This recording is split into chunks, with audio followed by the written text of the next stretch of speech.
গত ফেব্রুয়ারি মাসের 12 তারিখ কাঙ্ক্ষিত প্রতীক্ষিত সেই ত্রয়োদশ জাতীয় সংসদ নির্বাচন অনুষ্ঠিত হয়ে গেল।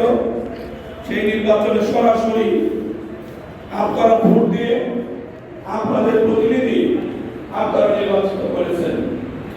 তার আগে 3টি টার্ম বাংলাদেশের মানুষ 14, 18, 24 বাংলাদেশের মানুষ ভোট দিতে পারেনি। ভোট দেওয়ার আগ্রহ মানুষ হারিয়ে ফেলেছিল। এই 2026-এর ফেব্রুয়ারি এই নির্বাচনকে সামনে রেখে দেশে বিদেশে এবং পালিয়ে যাওয়া সরকারের অবৈধ সুবিধাভোগী বিভিন্ন স্থানে অবস্থানকারী ব্যক্তিবর্গের অপপ্রচারের মধ্যে বাংলাদেশের মানুষ সঠিক সিদ্ধান্ত নিয়ে ধানের শীষ প্রতীকে ভোট দিয়ে বিএনপিকে রাষ্ট্রীয় ক্ষমতায় অধিষ্ঠিত করেছে।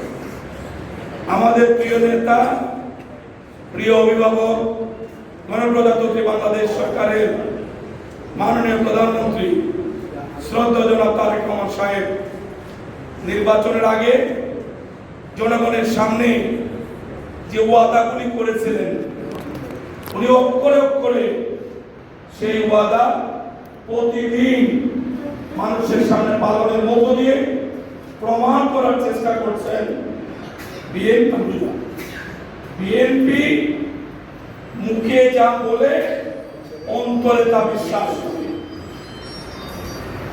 আপনারা লক্ষ্য করুন, এই নির্বাচনের আগে বাংলাদেশের মানুষের সামনে নতুন একটি ধারণা ছিল ফ্যামিলি কার্ড।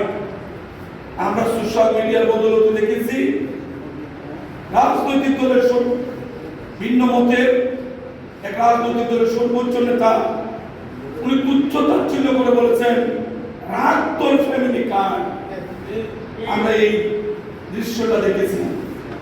আল্লাহর শেষ মেহরবানি, এই বুটে অমুসলিনা কালি আঙ্গুলে দাগ থাকার মধ্যে তারেক রহমান সাহেব প্রমাণ করেছেন বিএনপি যা বলে কাজ করে তা প্রমাণ করি। ফ্যামিলি কার্ড জনগণের সামনে দিয়ে বিএনপি প্রমাণ করেছে আমাদের মায়েদের জন্য বিএনপির যে প্রচেষ্টা সেটা আমরা ধীরে ধীরে বাস্তবায়নের দিকে এগিয়ে যাচ্ছি। এই যে মায়েরা এখানে আসছেন, অনেক মা নিজের পরিবারে অনেকটা অবহেলিত হন বিভিন্ন কারণে। মায়েরা যেন সম্মানিত হন, মায়েরা যেন পরিবারের মধ্যে গুরুত্ব হারিয়ে না যায়, সেই জন্য শেষ বয়সে যেন মারা অবহেলার পাত্র না হন। তারেক রহমান সাহেব কোন পুরুষ মানুষের কথা বিবেচনা না করে শুধুমাত্র মায়েদের প্রতি সম্মান জানিয়ে ওই বাড়ির কর্তা যিনি মহিলা, ওনাকে বেছে নিয়ে প্রতি মাসে ওনার হাতে 2,500 টাকা, বছরে সর্বসাকুল্যে 30,000 টাকা উনি যেন পান সেই ব্যবস্থা উনি করে দিয়েছেন। এটা একটা ক্যাশ দেওয়ার ব্যবস্থা নেই, উনি সেটা ব্যাংকের মাধ্যমে আপনার অ্যাকাউন্টে যাবে, আপনি সেই টাকা খরচ করবেন, নিজে চেকের মাধ্যমে সেই টাকা উত্তোলনের মাধ্যমে। ইতিমধ্যে 37,500 উপরে উদ্বোধন অনুষ্ঠানে এই কার্ড দিয়ে সারা দেশে এই কার্ডের কার্যক্রম শুরু হয়েছে।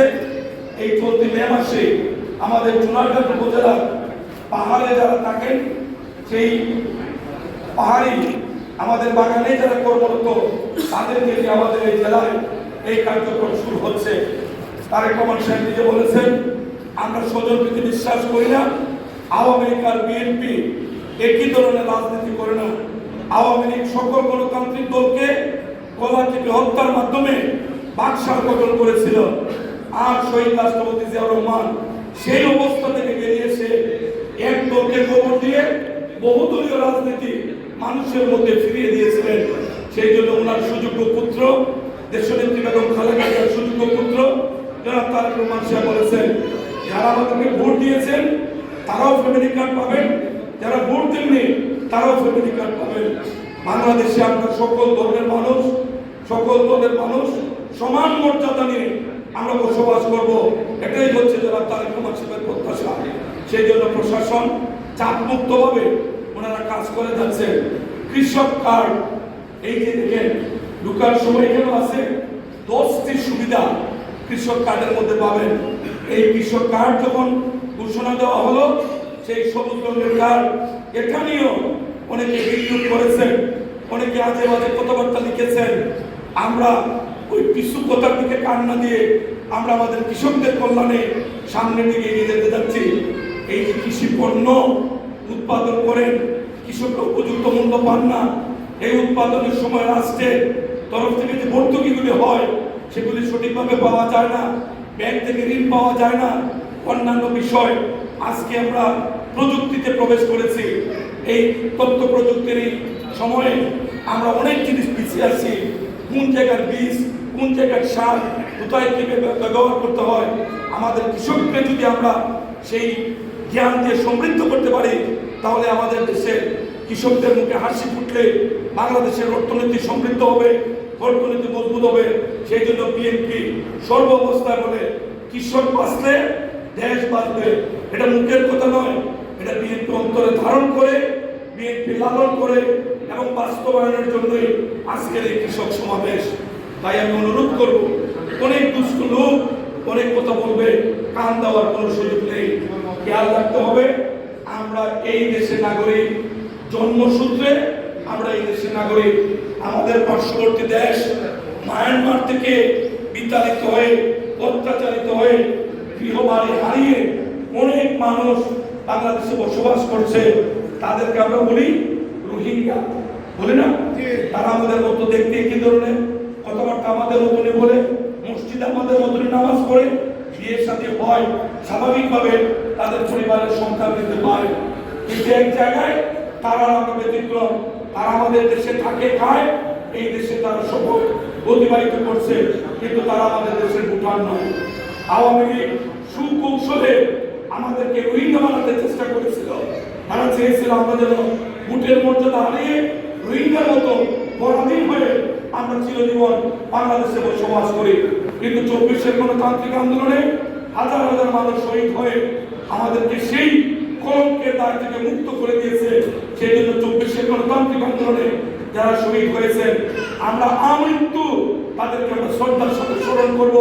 তাদের প্রতি আমাদের ভালোবাসা থাকবে।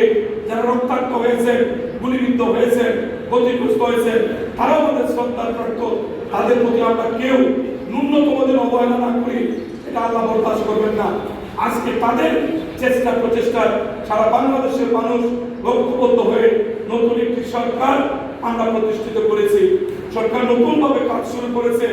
একটি বিধ্বস্ত অর্থনীতি, লুটে ফুটে খেয়ে 17 বছরে শুধু রাজনৈতিক নেতৃবৃন্দ এই লুটের মধ্যে জড়িত ছিল না, প্রশাসনের অনেক হুমড়া চুমড়া আওয়ামী লীগের দোয়াই দিয়ে আওয়ামী লীগ 5 টাকা যদি চুরি করেছে, তারাও কম জাননি, সমতলে তারাও চুরি করেছে।